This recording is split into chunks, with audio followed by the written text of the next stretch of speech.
Le prix des libraires pour la catégorie roman québécois est remis à M. Louis Hamelin.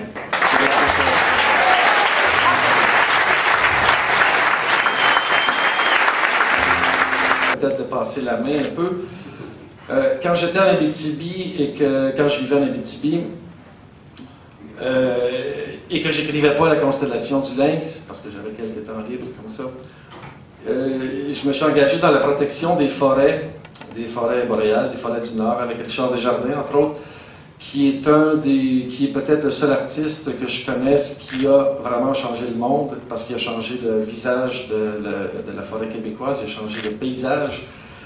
Et donc, je me suis engagé comme ça. Quand je suis revenu d'Abitibi, après ça, j'ai fait campagne pour l'utilisation du papier recyclé dans l'édition avec un groupe qui s'appelle Éco-Initiative, qui est devenu maintenant Canopée. La canopée, ça désigne la zone des frondaisons dans une forêt. Et ça permet, entre autres, à ce roman, La Constellation du Lynx, d'être entièrement imprimé sur du papier qu'on appelle post-consommation, c'est-à-dire qui n'implique la coupe d'aucun arbre des forêts anciennes. Je suis très fier de mon éditeur, qui a été un des premiers grands éditeurs au Québec embarqué dans ce programme-là.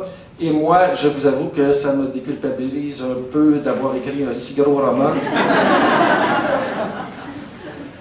Et maintenant, je vais m'engager, entre autres, c'est-à-dire m'associer à ce même groupe qui est devenu le groupe Canopée pour réclamer la protection d'une grande forêt à laquelle je rêve en ce moment, une forêt la forêt de la vallée de la Broadback, c'est dans le sud du territoire de la baie James. Et voilà pourquoi s'engager dans des... J'aimerais ça vous donner un cours de biologie sur la Broadback et j'en serais même peut-être capable, mais je voudrais seulement que vous reteniez ce mot-là, ce nom-là, la Broadback. Vous allez peut-être en entendre parler. On rêve à des choses comme ça et à un moment donné, on s'engage. Pourquoi je vous raconte tout ça?